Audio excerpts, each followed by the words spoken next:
Hello and welcome to the Sandbox Daily with me, John Jordan. So this is a good day for the Sandbox because the NFT marketplace has finally gone live.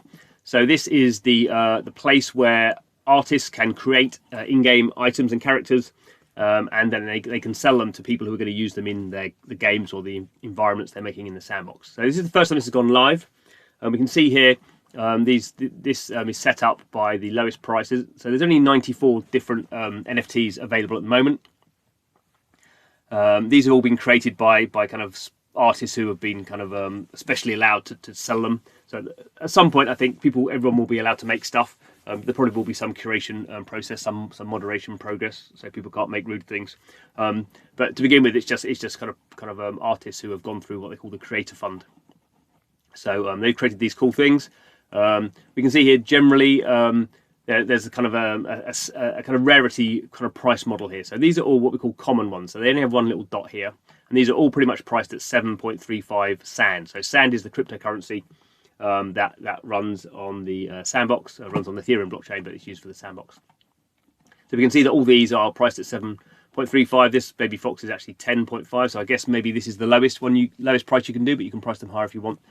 We see this one here. These ones have two, so these are rare items. So these actually have more kind of power in the game. So these are being priced at a higher level. And if we go to the other end, it looks like people can price at whatever they want. So these are sort of ridiculous prices. This is almost like, probably like $13,000 or something for just a whizzy windmill. Probably unlikely for anyone to do that. Even this kind of steampunk battleship, which looks pretty cool, still $2,500. So I guess with all these sort of things, there is this kind of issue where what are people actually gonna buy? So the fact you're putting something on sale doesn't mean anyone's going to buy it. We can also have a look at this kind of scarcity model here. So this is the mushroom house. There's only one of these left. That's about getting on for $2,000 if you want to buy a mushroom house. Looks pretty cool, but is it worth $2,000? Well, not quite sure about that. Not for me, at least. There we go. So this is good. This is the starting point of which people can start buying these NFTs. I guess in future we'll be able to trade them. So if I bought something, I'd be able to sell it on again, maybe obviously at a lower price probably. But some of these things might go at a higher price depending on sort of how the model works. We can see here there's for the common ones there's 1,500. For the rare ones there's only 300. And there's for the legendary ones, there is only 30. So we can see the Hydra looks pretty cool. Look at that Hydra. That's an epic one. It's got 3, so it's got 2 power and 3 defense.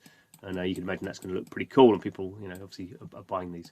What's actually interesting at the moment is that because it's all running on the Ethereum blockchain, if you want to buy any of this, obviously you have to have the Rev tokens in the first place. But also, you have to pay the gas fee. So the gas fees on Ethereum at the moment are really high. So actually what's probably going to happen at the moment is there's sort of not a lot of point in buying these very cheap ones. So this is about $5, but the gas fee is going to be probably about maybe up to $40, depending. I just had a quick look. So you don't really want to bother spending $40 on the transaction fee for something that's only $5 and there's 1,500. So so there is an issue now around pricing, which is probably why what we're seeing is that it's the more expensive ones that are selling out, because if you're going to spend $50 in a transaction fee, you want to probably be spending maybe $1,000. You want to find something that's worth the transaction fee. So it looks like people really like this Hydra, and they say, well, it's $150. If I spend another $50 on the gas fee, that's not so bad. But in general, it'll be interesting to see how this kind of model works, just because Ethereum gas fees are so expensive. I imagine what they're going to have to do is, or imagine they're already working on it, is the Sandbox is going to have to move to what we call a layer 2 solution. So move to something like Polygon/Matic, or there's various different technologies that you can use that mean you still can sort of be secure. You can still use their currency, but you can do it on a faster blockchain effectively, because the Sandbox has to work on Ethereum because all its land is on Ethereum, but they need a way of being able to buy these quickly and not paying massive gas fees, because for the land sells for thousands of dollars.